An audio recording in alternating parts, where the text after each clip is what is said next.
All right, good afternoon, everyone. Hope you guys are doing well. I assume you guys can see my screen. Yes, you can see my screen. So welcome to another webinar hosted by your favorite person, John from The Rock Trading. Thank you guys for signing up today. Appreciate you guys taking the time this afternoon to hear me out, to talk about trend lines and how we draw them. And there's been a lot of, if you guys have noticed with the indexes, if you guys play SPY, and we typically trade SPY in our group and Tesla, Apples, etc. There's been a lot of great setups on dips, especially over the last several days, over the last couple of weeks, actually. But mostly the SPY has been on an uptrend and it still continues to be very strong over the last couple of days. But you guys should see my screen. If you can't, just let me know. Can you guys see it? Okay. Is my screen up? All right. Okay, cool. All right, and feel free, you guys can type any questions in the chat box here. So let's go ahead and get started. I don't think I'll take up too much of your time. Just kind of give you guys some intros and basics. For me, you want to use a charting tool like TrendSpider. I really like TrendSpider for several reasons. I still use TradingView as well. However, TrendSpider's got its own uniqueness as well. But when I start charting trend lines, I start with whatever stock you guys want to pick. Usually we usually go with the Qs and the SPY, the spiders, and then we draw the trend lines over several different time frames. I'm going to show you guys how to do that and how to maximize, some good strategies and obviously make money in the market. That's what we're here to do, right? So here's your SPY standard one daily chart here. Nothing fancy. I don't have any fancy oscillators or anything, just the stochastics, because that's the one oscillator that I normally use. And so, if you want to, I'll go ahead and just get started here. So I'll take off this trend line here. So this is what we call the October lows trend line. Okay. And this isn't very, very complicated to do. And all you have to do is really identify at least a minimum of 2 points. Okay. To draw a trend line. You can't draw a trend line with 1 point. You have to draw it with 2. Okay, more the better, right? Whenever a stock or SPY comes in for a dip, etc., especially on the daily chart or even a 1 hour, 2 hour time frame charts, I'll show you how to do that. You got to start with the longer time frames. Obviously, if you're a day trader, you can't actually rely on a daily chart to trade a trend, right? Unless you're going long calls or super long expiration calls, etc., or puts. Now, if you look at what happened with the October lows, we made a trend line support here right at 381. So that connects 2 points. Okay. Now, some folks will use the candle body, or they'll use the wick. It just depends on how you want to do it. I don't think there are any specific rules on how you should draw them, but I think for whether you have the wicks or not, I think it's pretty darn close. I don't think you need to be that meticulous. All right. So this is what I've been referring to as October's lows trend line. Okay. And if you follow me on Twitter, I talk about this all the time. Now, with that, you also have a August highs trend line resistance, which, I'm going to put it right about there. Okay. So this is one trend line, but you also have other trend lines happening as well. And this is what we broke out of most recently back early March, okay, or earlier, late March.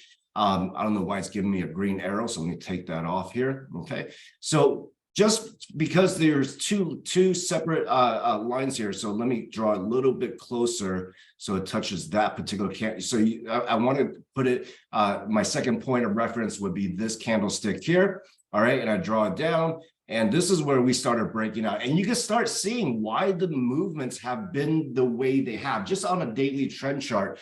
See, whenever we when we bounce from a support line here, okay, and again, I'm not using any oscillators, etc., you can see tremendous volume come in on this trend line support. That's pretty amazing, right? You had multiple weeks or multiple days of high volume accumulation right off that trend line, because at least that's what the market believes, or market participant believes, that it is the new low. All right, and they've been right so far. So we'll see. However, why do we get rejected right at this level about 394? And you can see very clearly why, because of this green trend line, this downward sloping trend line, right? So once it hits that, yes, it pops over, but we can see it gaps down the next day. So sellers usually like, or the bears usually start to like to sell right at near trend line. So why, when you draw these trend lines, they can really save your butt, okay, in terms of going to calls or puts, etc. You certainly don't want to go calls at trend line resistance, but you want to go calls at trend line supports, right? That's usually the way you trade. But we got rejected here. All right, and it retested that green trend line for just the next day. So the momentum is still on the bear side, and you can start to develop a story. Look at this, and we popped right over it. We gapped up, came back down to fill the gap. So for a period of like 6 or 7, 4 or 5 trading days, we were stuck at this range for 390s. And I think you guys remember this way back, not way back, but several weeks ago, late March. And then we finally popped over it, all right, and continue to move above and away from that trend line, but one more retest. Here's the thing, that no matter what time frames you are trading, you usually will see a retest of support lines, okay? A retest of trend line support or retest of that trend line resistance, okay? So follow with me here. So once we made a doji and we actually bounced off that support, that resistance, which now becomes a supporting trend line, okay? So that's what we call a support and resistance flip.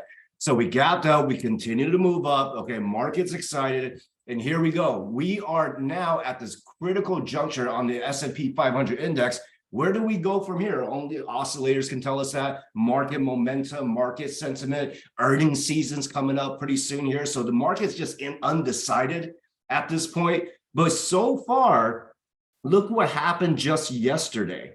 I know every bear in the world yesterday said this was a hanging man, and they were right. It was a hanging man yesterday. Usually you don't want to see a red hammer on top of a trend, but it actually, even on the dip yesterday, we held this August highs trend line perfectly.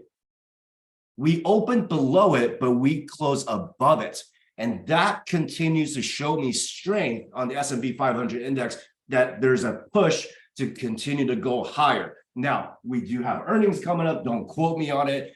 However, there's a lot of stuff coming up next week. And especially, we just had Tesla earnings. If you guys look at Tesla, down about 4 percentage points here in the after hours. It looks like it wants to break the 170 level, and SPY and Q is dipping a little bit here. So this is one way to go about it. So now you have a daily trend line setup, okay, which is great. Now, in this, you can also set up what we call the micro trends, okay? So here's the February highs, okay? And this one's easy to do. You guys see that? Okay. So if you look at this green line here versus this green line, this kind of starts looking like a what? A falling wedge, right? So when we hit that February highs, it started creating this falling wedge. Now, trend lines are never going to be like 100%. They're reliable, but price action still has to tell you which direction it's going, right? Because we can blow through the trend line for sure. And you can see that here, right, we got right back into that wedge. And this was a nice, beautiful falling wedge, by the way. Even though we broke it through, I think this was some CPI headline news, et cetera, all right? But you can see why we rejected here, here, here, here, here, and here as early as March 22nd.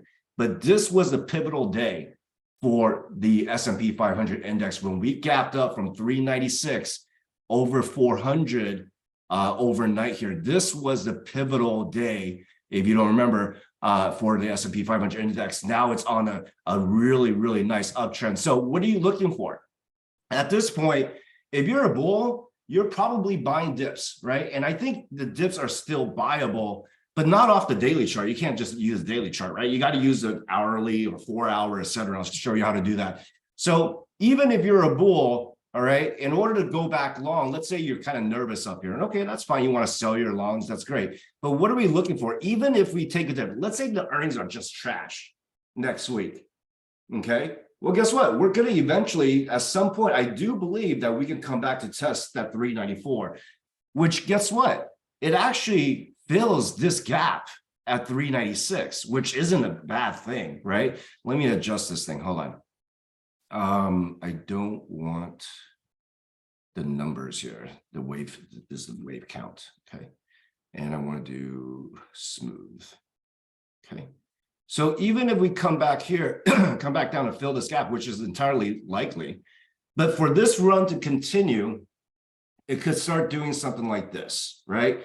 Let's say we completely reject this August highs trend line, all right? And it can happen, all right? Because we certainly did here, right? We certainly did over here. This trend line rejected pretty darn hard, right? Came right back into it.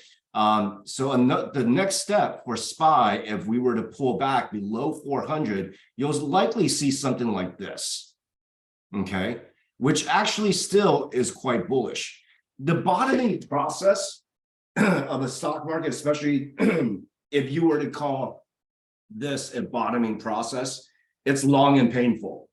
We can end up trading 3,600 to 4,200 SPX for the rest of our for the rest of our existence. Just kidding. For the rest of the year, it's entirely possible. So the bottoming process, if you look back to COVID, that was an impulse move. But you look back to the dot-com crash, you look back to the GFC 2008, great financial crisis. All the bottoming process, it just takes a long time.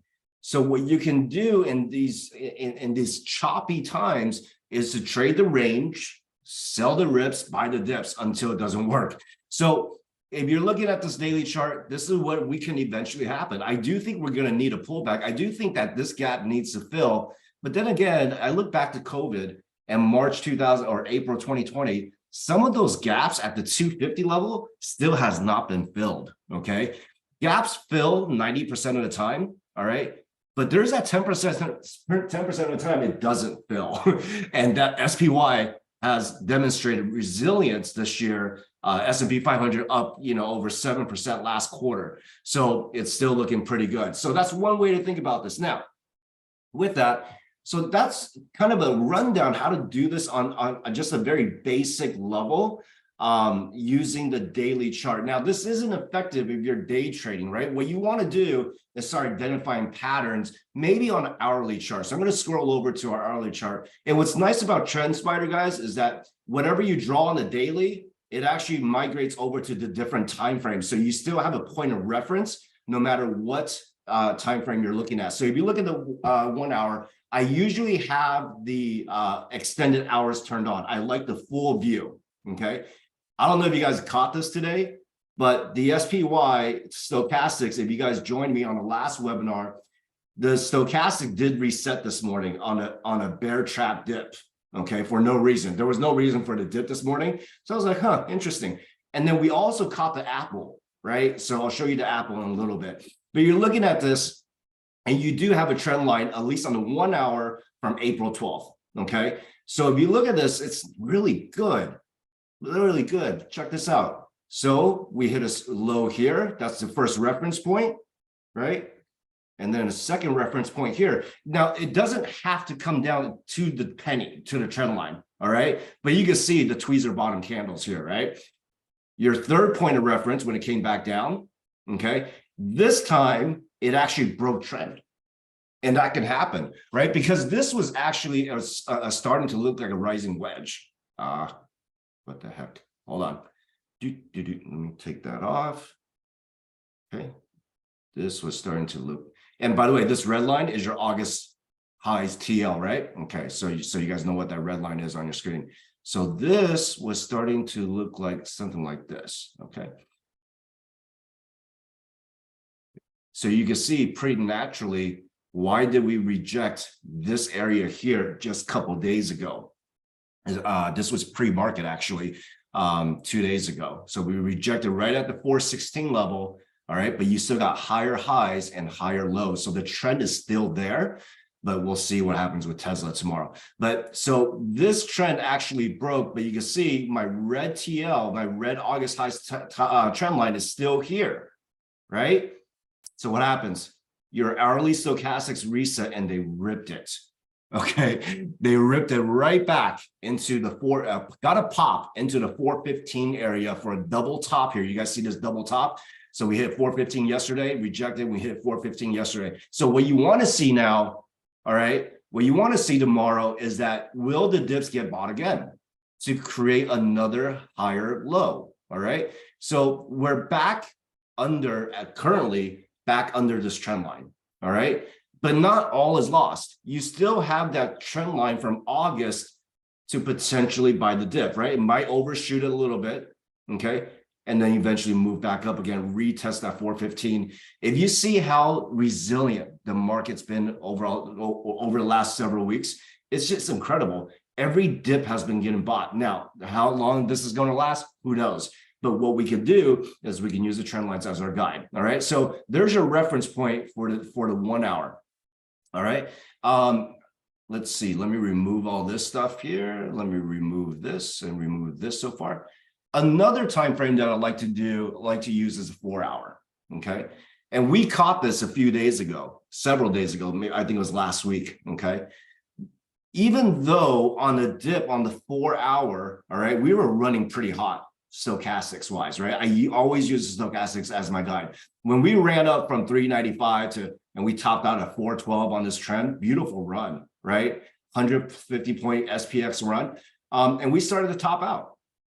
But see, when we top out, yes, it's good to play puts, but watch out of the pattern and the trend that's actually starting to play out. All right, you can see that this was a pretty legitimate bull flag or bull pennant developing on the 4 hour chart. So what happens is if there's no news and you start seeing things dip, you got to question yourself and ask yourself, why are we dipping? Where are we dipping to? Where can I expect a bounce from? And you can see that this actually created a new trend, even on this dip, right? So here's your rejection, okay? Finally found its support. If you're that buy the dip kind of person, as I am right now in this current condition, I'm not necessarily scalping puts, but I'm waiting to see what the trend will develop. So we have a dip here, all right? And then the bears are screaming, oh my God, we're going to hell, you know, we're going to the abyss. And then a higher low, and then again, a higher low, right? So you have 3 points of a reference, good enough for a potential bull flag run, and it did just that on April 13th. And we went up to 413. All right, we got rejected at 414, came back, retest 415, and we're right back in that 413, 415 range. All right, so I hope you guys caught this the other day. Let's go to Apple on the 4 hour chart as well. This was a beautiful one. Okay. I'll take away these trend lines, just kind of give you guys an illustration, all right? When Apple dips, it definitely takes the market with it. But when you see Apple dipping currently where it's at, it's not necessarily, let's go ahead and go net short the market. It's actually, but where is the trend developing? What am I seeing here? 4 hour, this was easy. Okay, very simply. Why do we bounce here? Why did this falling wedge here exactly bounce from this area? If you look back to March 13th, this is the trend line. You have 2 points of references here. So you got to do a lot of homework each night. Look at your apples, look at your large text, look at the way they move on multiple time frames, and you can see what's happening, right? Now, if you take this away, okay, so we caught this several weeks ago on this Apple dip here, all right? It started to develop a strong resistance, right? Started to develop a strong resistance right at the area, right? So once we took a dip here, tested once, tested twice, 3, all right, came back 4, rejected, all the way back down to this April timeline or trend line, sorry. All right. And that, my friend, perfectly created a falling wedge play. And that was a day that everybody in the world thought Apple was going to die off. It pulled one of those. Okay. So this was a perfect play. And you can see Apple continuing to move lower or higher. Sorry. All right. So let's see. Let's draw another trend line. So since we established that trend line, all right, do we potentially have another here? Well, this is starting to look like a rising wedge now. Okay. So this is actually a good one. So go back to your charts and see if you guys can spot this one. All right. So now this become kind of a rising wedge, which is bearish, right? If tomorrow or the next day we cannot break over 168, and you can see a doji on the 4 hour, all right, which represents indecision. Not saying to go net short so far, but let's see how it develops. Do we come back here, retest a higher low at 167? I'm sorry, 166.46, and we do one of these and eventually break out? That's one possibility, right? Okay. Or do one of these, retest, and then eventually fall back and pull back. That's definitely another possibility. So tomorrow, watch to see if this HOD today, 168 can break. If it rejects, I got to think it's got to come back down to 165. Okay. So that is the uniqueness of trend lines here. I'll show you another one since we're here. All right. I'll go a few more minutes. Tesla, I know it's down in the after hours here. I think we did the 1 hour chart. Hang on a second. Yes, here it is. Okay, so I left it here. Okay. Now, with when you draw the trend lines, you usually want to use an upper wick, okay, of a rejection point as your first reference point. Okay. Even though it broke out, it was a failed breakout on Tesla, wasn't it? Okay. Do you guys know why we rejected 191? So this is the thing about trading too, right? Is that you want to be a student of the market, not just use the trend line, but you have to ask yourself, why did we reject 191 back on April 12th? Does anybody know why we rejected 191? I'll give you a second. Okay. It has nothing to do with trend lines, actually. All right. Let's see.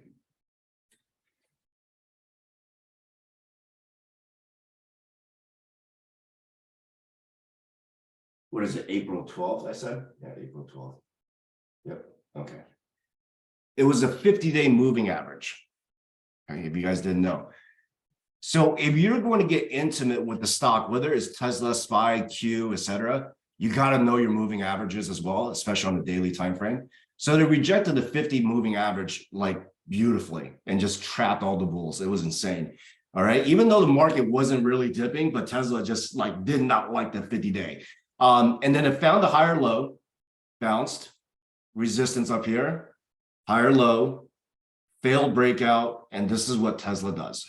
Very volatile stock. If you play Tesla on the regular, hats off to you, because I can't deal with Tesla's volatility. But you can see multiple breakouts and fake outs off this wedge here, and finally here, there you have it. All right. So this actually ends up, if you actually think about it, this ended up to be kind of a bear flag on the 1 hour. But we actually nailed some of this when it actually did break out. So anyway, so that's the 1 hour, that's the 4 hour, and then so on the SPY, let's go back to the SPY. All right, here's your 1 hour chart with extended hours. All right, so once again, let's see what happens tomorrow, right? But you got a trend.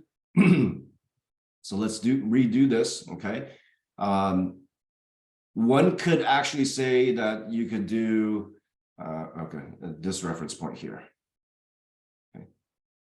Kind of a rising channel. That's one way to consider it as well. Okay. So we may end up bouncing all over the place within this channel for a while until whatever event breaks us down or breaks us up, right? So we actually came up and filled this gap today. There's a gap down here, just FYI. So when you have a rising channel, kind of goes like this.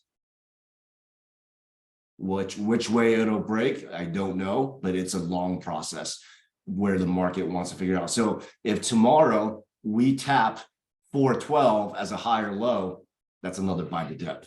Okay, so let's see what happens tomorrow. All right. Okay, one more. I'll give you one more example. We'll go to the Qs real quick. We'll start with the Q daily. All right, here we go.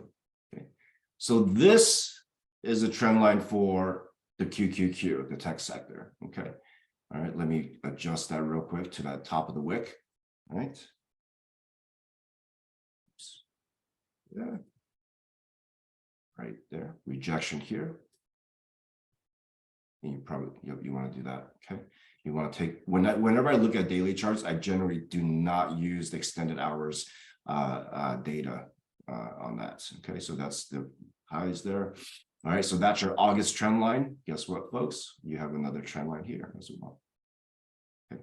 Now, this one, Q's, is a little bit funky, all right? Because when we hit the October lows, it actually attempted to make another low, but was supported. So you actually have this trend line to deal with as well. Okay, so this one comes back down.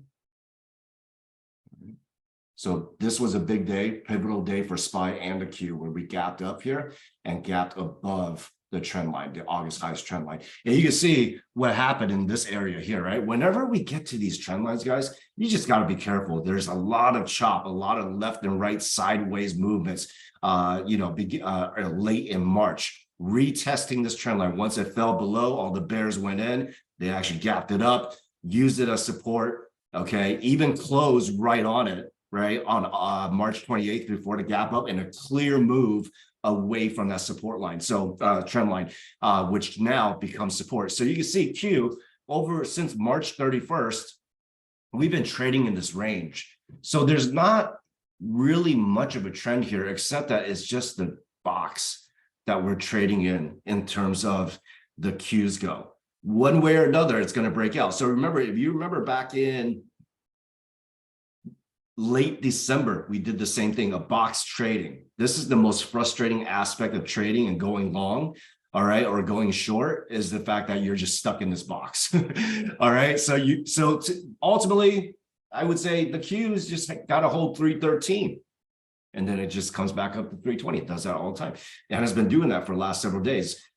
So that's good. Let's see if I can identify anything else about this one. This is just wacky. I think this trend is wacky. All right, let's move on to the 1 hour. Actually, let's take a look at the 1 hour chart here. Okay. This is ugly, right? The SPY has a little bit more direction, if you guys have noticed, where the Q has been, it did pop out of this, this wedge here, this triangle, right? Pop out here, reject, come back in, pop out, come back in. It's just whack, right? And it hits 321, rejects, comes back in. You see what I'm saying? But it's using this line here as a potential support, okay? So that's something to note on the 1 hour. If we take a dip tomorrow morning, all right, can it hold this descending trend line for another move? Okay, so let's try this. Okay. I'm not doing Elliott wave counts with you guys. This is just kind of reference. All right, can it pull one of these once again? Okay, now, yeah. So you're starting to look at the Q, and it's very, very choppy. All right, when you see a stock like this, try to stay away. All right, but here you got a trend line as well. Okay, downward sloping trend line. All right, we pop right back into it this morning. All right, let's see if 317 or 318 holds on a dip tomorrow, and go from there. Okay, now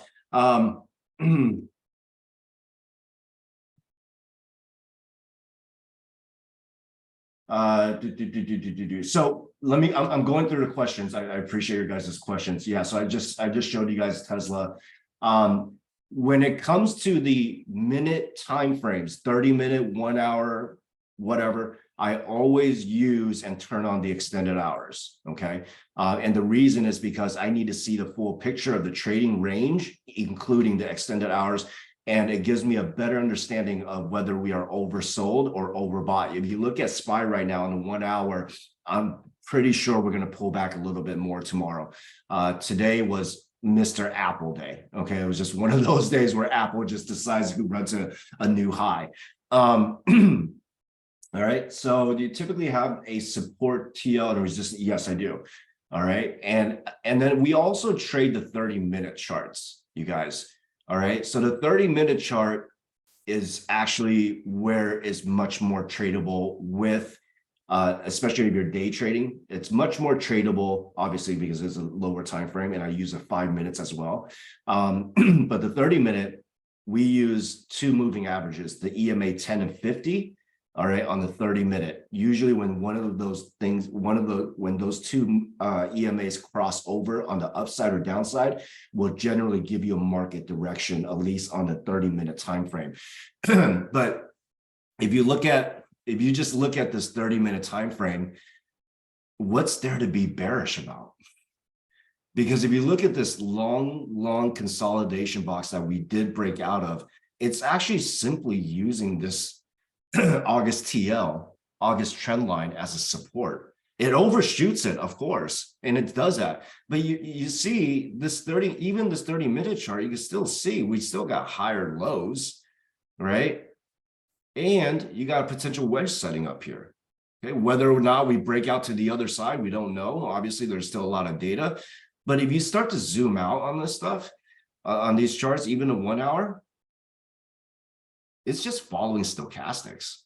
When it gets overheated, sellers step in. When it gets overbought or oversold, buyers step in. And it's been following these trend lines very well, okay? Now, these trend lines will work, I tell you. I mean, 90, 80, 70, 80% of the time, they do work. Now, the thing is, the price action still has to dictate your decision making, all right? Reading the tape, reading other, technical indicators. But they work relatively well in this type of environment, okay? I think I've demonstrated that, especially with king of the jungle right now is just Apple, right? And Apple continues to dominate. This 4 hour falling wedge was perfect, okay? So that's it, my friends. I hope you guys enjoyed that. That was beneficial for you guys. I did record this session. I think I'll post it on YouTube, something for you guys, or a private link. But thank you guys so much. And if you guys have any comments, questions, etc., just feel free to ping me on Twitter, or you guys can actually just email me, reply, or etc. Appreciate you guys. Have a great evening.